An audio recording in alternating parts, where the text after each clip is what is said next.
moving on to fitness. I have a lot here, so we're probably only going to get like halfway done with this today, and we'll do the rest next week. Why do we want to be fit? One big why is that fitness creates confidence, and having confidence creates a high level of joy and success. I think that when we're confident, it's much easier to have fun and have joyful experiences. So riding horses requires a level of fitness, and I don't believe that enough people talk about it. I'm not talking about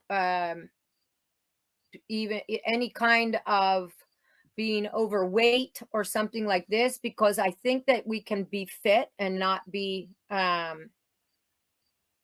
trim.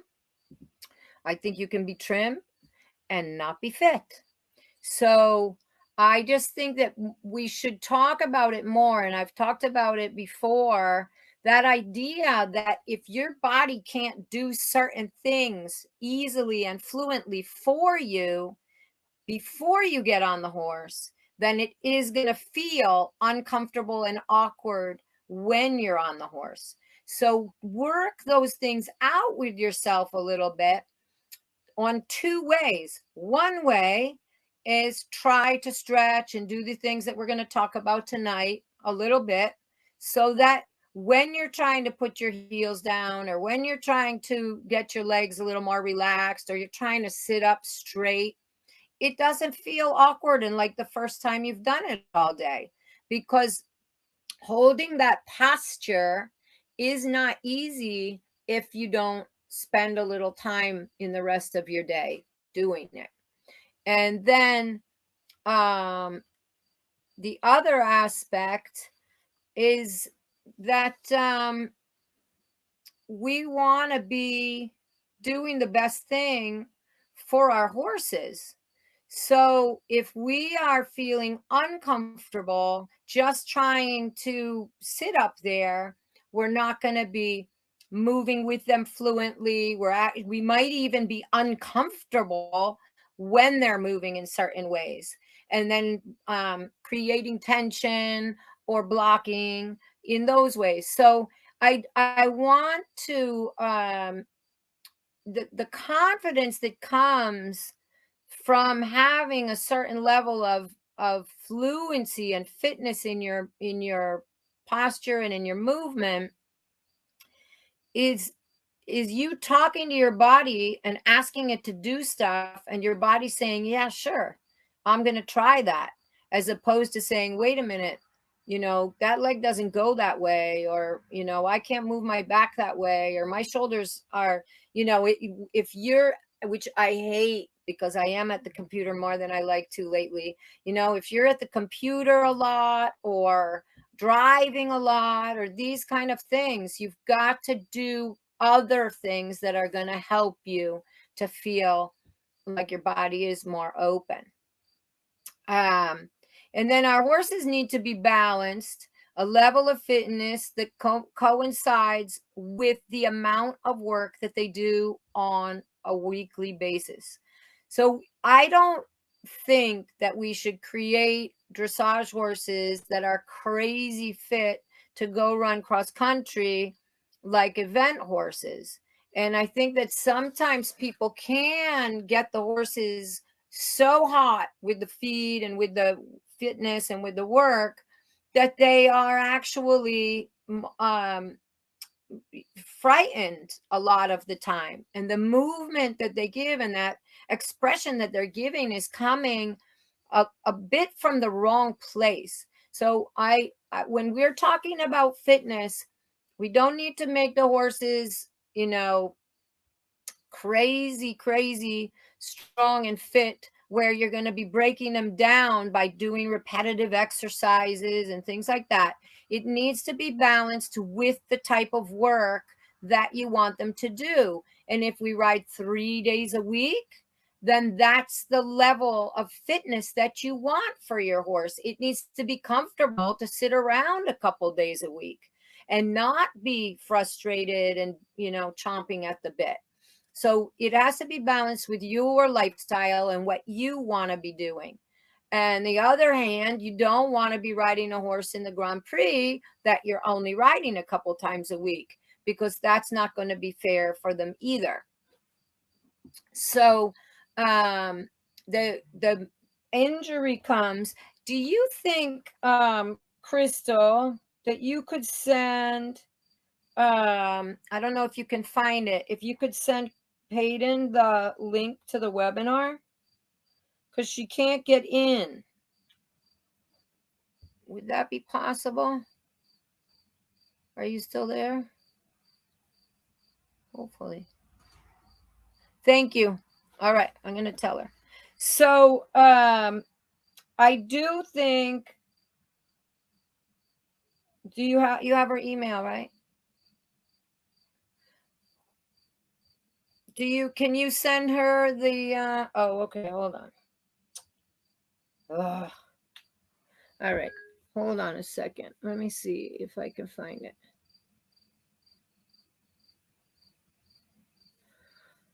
It's such a pain in the butt. I'm sorry for this. Bear with me for a second. Andrea, maybe you want to talk a little bit more while I'm sending this. Or does anybody have any questions? Oh my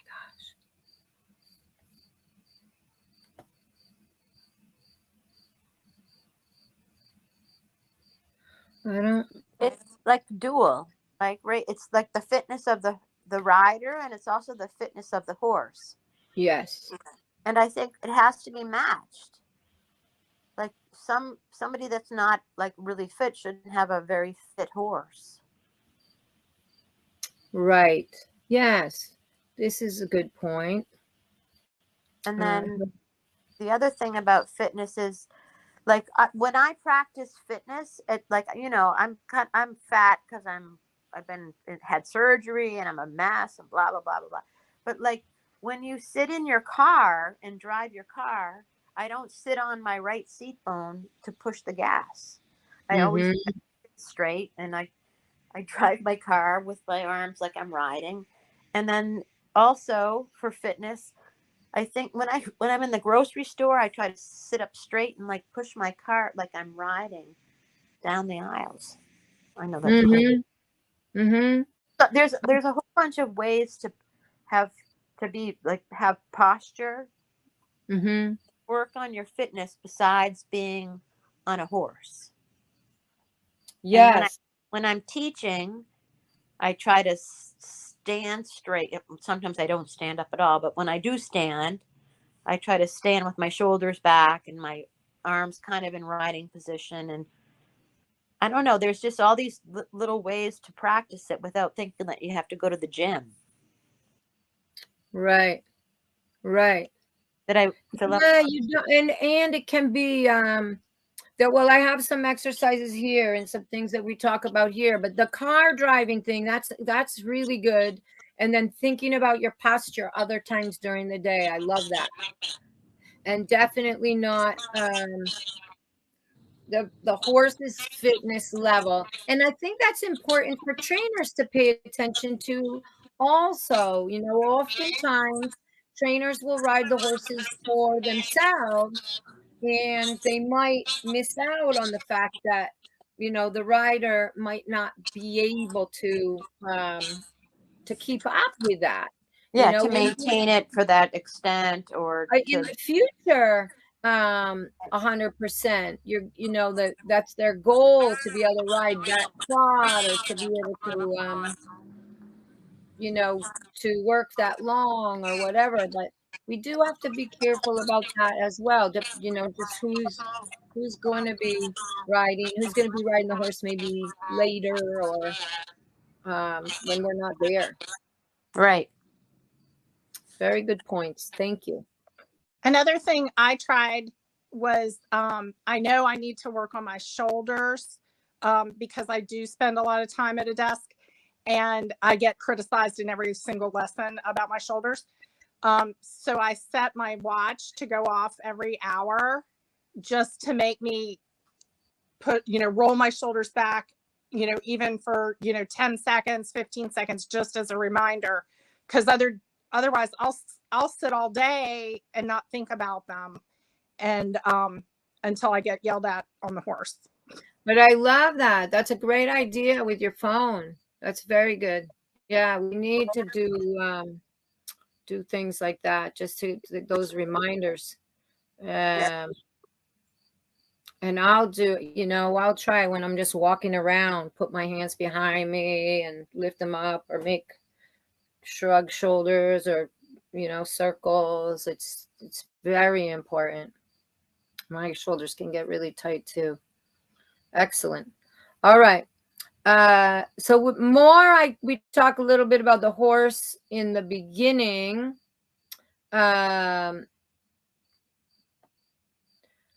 Some ideas for fitness that will help with boredom, and that we're not just going round and round the ring, are things like hill work, cavaletti, interval training, trail or field work, and groundwork. And so this way you can get your horse out of the ring, but still be building up a bit of fitness. And the cavaletti work, I think, is really great. I actually don't think that I incorporate that enough into my regime. But Ingrid has a really great book on cavaletti. If you need some inspiration how to set stuff up. And with the hills, I really like to walk down and trot or canter up, unless it's really steep, and then I would walk up also. And you want to, if it's a steep hill down, you do want to have your horse a little bit round and organized, so that it's really learning about picking up those shoulders with the hind legs, doing the right circle when you're going down the hill. If it's like a not very steep, but kind of a shallow grade, then I don't think it's as necessary. But you do want, if it's a little bit sharper, to put the horse a little bit on the bit. Yes, ma'am. Can I ask a question? How about rein backing downhill? Like you're going down a steep hill, and then you pick your horse up and you make him rein back up the hill. You mean back up the hill? Yeah. I mean, you're not going to do it for miles and miles, but there's nothing wrong. Some people will tell you that that's very good for their stifles.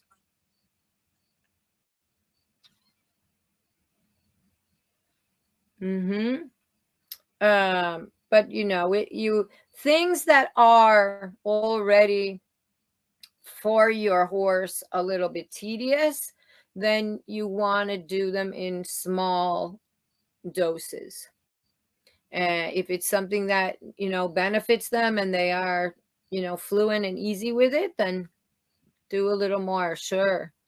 I don't have any problem with reining back up a hill, but 3-4 steps at a time is probably maximum.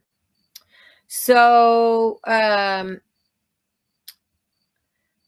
another really important thing, I think, is what is the weak link, and that we always need to bring that weak link along with us.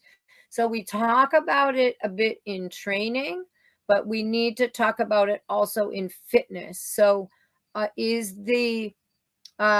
the weak link is one hind leg or the other, then we need to make sure when we're working them that we don't work until that side gets really tired and then keep going, because then we're building up the other side that's going to start taking over more, and that one is going to get even weaker.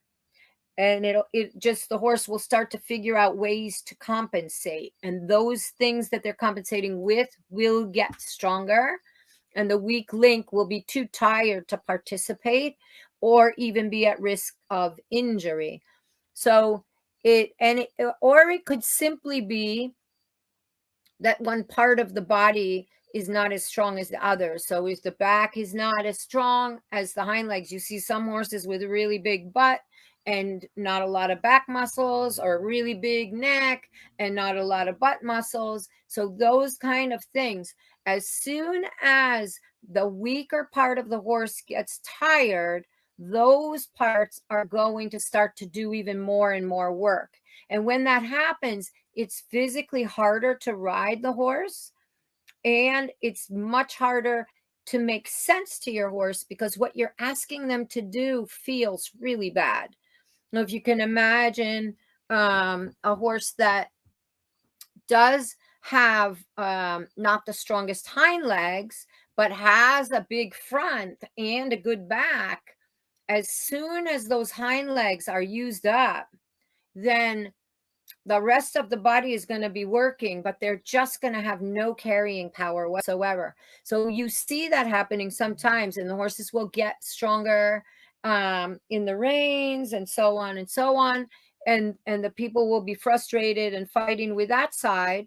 And they might even have the idea and the intention to get the horse working from behind, but it just, the hind legs are a little bit finished. So taking enough breaks, keeping track of that, letting, if your trainer needs to help you with that, that's also good. One side or the other being, more fit or not. And then the breathing fitness, of course. If your horse gets winded, it's going to get very stressed. So you could have a horse that's muscle strong, but just not aerobically strong. So you've got to do more interval type training, not long periods of time. And this is another aspect for your journal, okay? Because you will find patterns when you're writing it in your journal that you might not have noticed before. And then you're going to be able to plan your work more appropriately.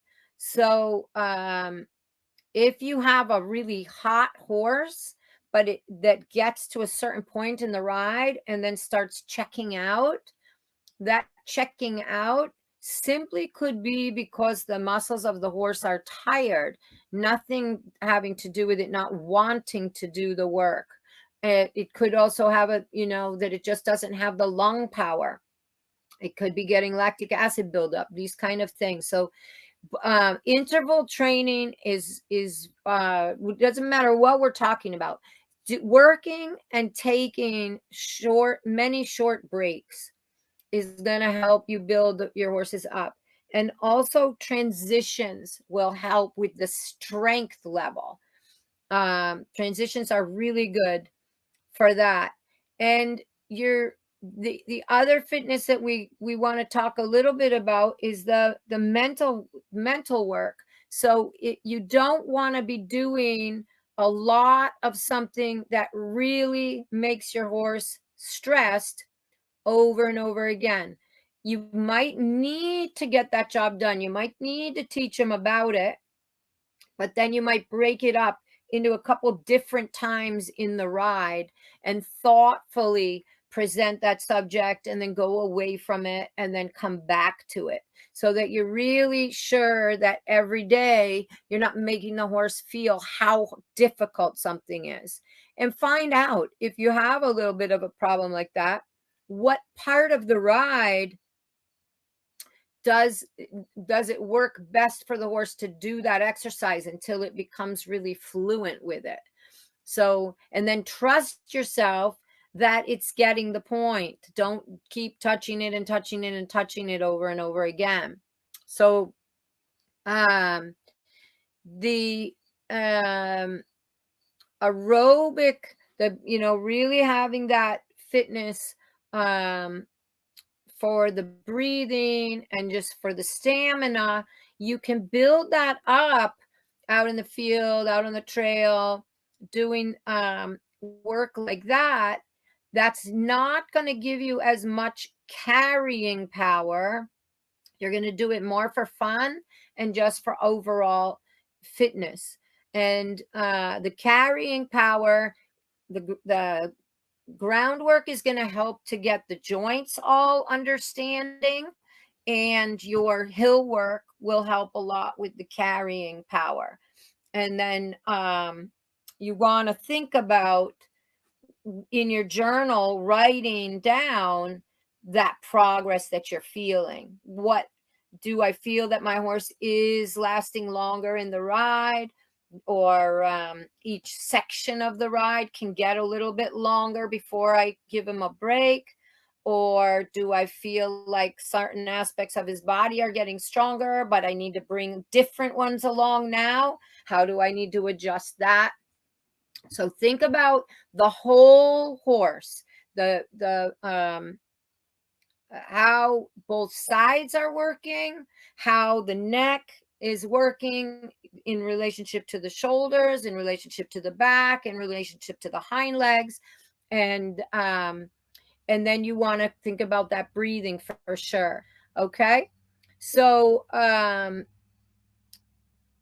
the flexibility work can be done with the walk work and the groundwork.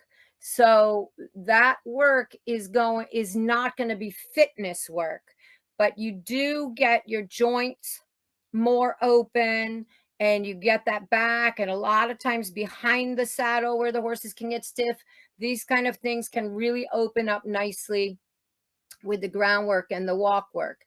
And you want to incorporate that, especially if you have a horse that's not understanding stuff. That groundwork can be really helpful. And the groundwork will also help if with the stress level before the horse shows and things like that.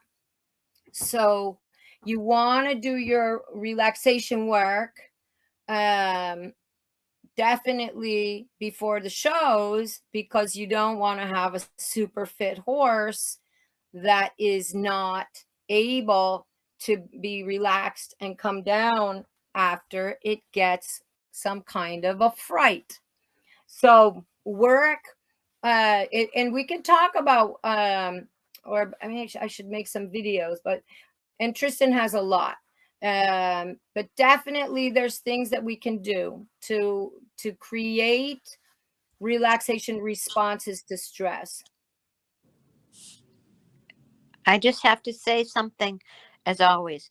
My procedure is that, like, when I'm doing I spend a long time grooming, and that's like the relaxation session. But also I integrate leg lifts and, like, just all kinds of little things they're not stressful, but it's like a reminder of the work to come. And then my other thing is, and I'm weird, but like the fitness, like I have customers that only want to ride their horses when it's like first thing in the morning because it's cool, and they don't want to ride in the middle of the day when it's hot. But if you just stretch yourself a little bit and say, you know what, it's hot and I'm going to be tired and sweaty, and I'm going to ride my horse, and my horse is going to be tired and sweaty, and then they get used to being in the less optimal circumstances, and then it gets easier. And I think that 100%. it's like a fitness of weather. Yeah, Weather I did not write anything about the weather. So that's really, really a good point on both sides, right? So you can for have, the people and also the horses. And nobody wants to be hot and sweaty and working, but sometimes if you practice doing it, it doesn't get as bad. 100%. It feels better the more you do it. And then your mind also doesn't build it up into a bad story. And it's Because, rewarding when you make it through it. You're like, oh, I just did that. That wasn't that bad. There you go. Listen to Andrea. I love it. That's awesome. It's really true. And you don't have to jump in 110% the first time. So if you're extending yourself into that harder part of the hotter part of the day, maybe you take more breaks. Maybe you ride at 10 o'clock and not at 1 o'clock, and you do it little by little. It's definitely, if your goal is to show, gonna be necessary, because you can't pick your times at the horse show. But I just think in general, those little, people don't think about the small steps that you can take that are challenging and are rewarding and make you feel like you did something well. They just, like, it's got to be all or nothing. And I think that's a really good point that Andrea brings up. Is, I'm all about bringing the horse as quickly as we can to the reward. So, right? So you challenge them a little bit, but then you tell them, thank you for trying. And then you challenge them again. But we need to get, week by week, month by month, a little bit stronger, a little bit more fluent, a little bit more relaxed about doing these exercises. But what about us? We need to put a little bit like that for ourselves, and then also reward ourselves for those things that we do well. And it's that's part in the journal, but it's something that you should do. Like, if I do ride in that lesson with Nancy at 1 o'clock, which is really not exactly what I want to do, I'm going to treat myself to a margarita when I go home, or whatever it is. It was true. It was true. I mean, I was like, I can't ride with Nancy at 2 o'clock when it's like 90 degrees. And I did. I didn't like it. But then I did it again. And then I did it again. And then I was at a horse show and it was like 99 degrees. And my class was at 2 o'clock. And I did that again. So you just build up. It's a fitness of, like, it's a mental fitness of saying, Yes. I've done it before. I can do it again. And then it doesn't Right. feel as bad. And it's also physical fitness. Like, I will survive. I'm not going Right. to have heat stroke. Right. Well, you learn to breathe better. You learn to have more relaxation about it. You're not in that defending, because when we're in that defending phase, we aren't breathing very well, and we don't prepare ourselves well. We're tense. If I'm like in it, I'm gonna drink. I'm gonna drink water. I'm gonna prepare myself. I'm gonna stretch a little bit. I'm gonna have a good mind about it. But if I'm stressed, I'm not gonna do those things to make it go well. Yeah, I think it's important. And I've learned from my own process that it's important for my students. And so they all want to ride in the morning when it's cool. And I'm like, well, yeah, we can do that for a little while. But now, we're going into regional championships, and might have to ride at 3 o'clock in the afternoon when it's 90 degrees. So let's get prepared. And it's not only the 90 degrees, it's the waiting around. Oh my What do God, I I hate it. eat, right? What do I eat? What do I spend my time doing? How do I keep my energy up? There's so much that goes into it. And so, Peyton, who unfortunately is not here tonight, but she had her class at 3 o'clock on Friday. And that was the first test that she'd had in a while. And we took him out. She got on him and took him out for a walk around 11. And then she, did her braiding and whatever. And then the next day she had to ride at 2, and it was even hotter. And she did great, but I don't think we did as good a job of keeping the mental fitness going during the day. That, the warm-up was a little bit less focused than the day before. Now, she'd already done the day before and it had been good, and maybe she had a little more like, okay, well, this is going to be easy. But I do think that that's another part of it, is if you're used to getting up in the morning, doing whatever you do, going to the barn and riding, and then being done, that feeling that you have to wait for your test doesn't feel good.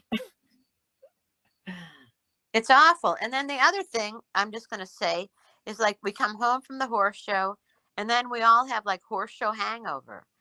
It's like you got to have like a day or two to just fool around for a little while before you get right back to it. Right.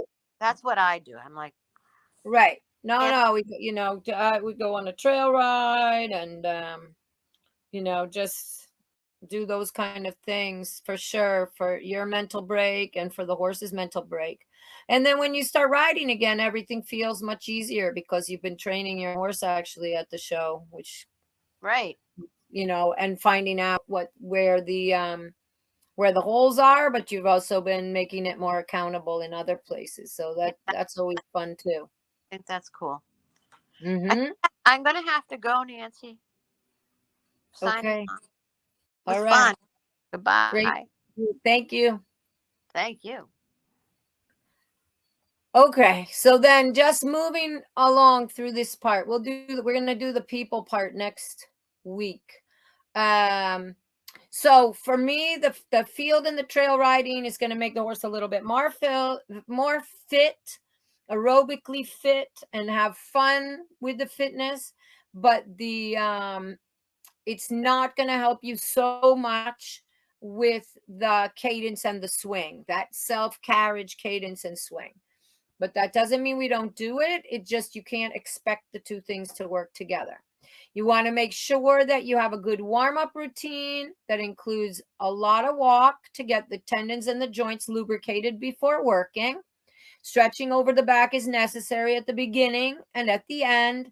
Some should be in the trot, but walking over the back is also beneficial. So if it happens that I have a horse, which sometimes I do, that have a bad idea at the end of the ride about stretching, and it becomes that it's not fun for them and it's not relaxing for them. Until I've really solved that problem, I may go to the walk and do the stretching at the end on purpose and on contact, but in the walk instead of the trot. So you want to think a little bit about that. Are you torturing the horse after a really good ride by trying to do the right thing and by trying to give it a good idea? So you can do that in the walk. And then personally, I like to canter on a shorter rein, not do the low and deep in the canter on horses that are long. And some people will tell you that they don't canter low and deep on any horses. But I have also heard a couple of trainers that say that on the short back horses that they will canter low and deep. So you have to pick the horses that it actually benefits. But for me, I've had a couple of really short backed horses that really benefited by going low and deep in the canter too. But my longer horses, I do the low and deep in the trot, but I keep them more up the hill in the canter. Each horse is going to be a little different, but I think it's important not to feel like there's, rules, like you have to canter low and deep. If it doesn't work for your horse, if your horse doesn't benefit from it, then don't do it. Or maybe canter up the hill, stretch for a circle, and then come back up the hill again. Something like that. Not that stretching is down the hill, but sometimes longer horses can be more difficult to keep up the hill when you stretch them low and deep. So for a horse that gets really tight or short in the middle of the workout, you can always let them stretch in the trot or the canter for a lap or a circle or, in each direction, just to kind of get the tension out too. There's no rule that says it can only be in the beginning and only be at the end. And then you want to pay close attention to the breathing and the sweating. Horses that are not super fit can be brought along with short periods of walk and work and lots of walk breaks. So it doesn't mean that you don't necessarily have to ride for a shorter period of time altogether. So you could still ride a horse that's not super fit for 45 minutes or even an hour if you want to, but just break it up, 5 minutes of trotting, 5 minutes of walking, 5 minutes of trotting, that kind of thing, where you're not tiring the horse totally out and then you can't get it recouped. Okay. It's possible to, if you are working it for 20 minutes and then just finished, that the horse will feel like work is hard, and you don't want to do that. So and this is something that some horses that don't enjoy going back to work can talk riders into, and you need to find a way to solve that. So sometimes I'll get horses in training, and that rider will pick, they walk, they pick it up, they work it, it's done, and they put it away. And so when I'm trying to give it a break and then bring it back together and give it a break and then bring it back together, every time it tries to go back to work, it's a whole nother episode. So mentally they will teach you not to give them breaks, but we must not subscribe to that. Figure out a way, if your break is a little shorter, or maybe you don't let the reins in the beginning till it gets taught about taking breaks. But this kind of thing, this is another thing that Meg and I, we were talking about the other day, that our horses can go from 0 to 60 in 3 seconds, but they can't stand and just let the time go by. So we need to be able to have that in the middle of the ride. And if the horses don't enjoy it in the beginning, take time to teach them that. However you have to do it, get off, get back on again, whatever it takes. I've had horses that really, their minds could not handle it. It took a lot. I would get off, walk them around the ring, get back on, go back to work until I could do it. But it's impossible to take that horse back together in the middle of a test also, right? They're just all, so it's important for me. That's a basic, is that, they can walk on a long rein, they can take a deep breath, they can be comfortable with themselves, you can pick up the reins, you can do a little more work. That's necessary. If they can't do it right now, take the time to teach them to do it, whatever way works. Then I find that horses that don't sweat are usually horses that don't breathe well. So what I've found with some of the, really problem children that I've had, these horses, if you pick them up and you trot around with them for a couple minutes, and then you really walk them again for another 10 minutes, and then you pick them up again, oftentimes those horses will start sweating without any kind of medication or special stuff. And that can be that the sweating is simply from them being nervous and tight and their body not opening up to the work and opening up to the breathing. So just something to think about.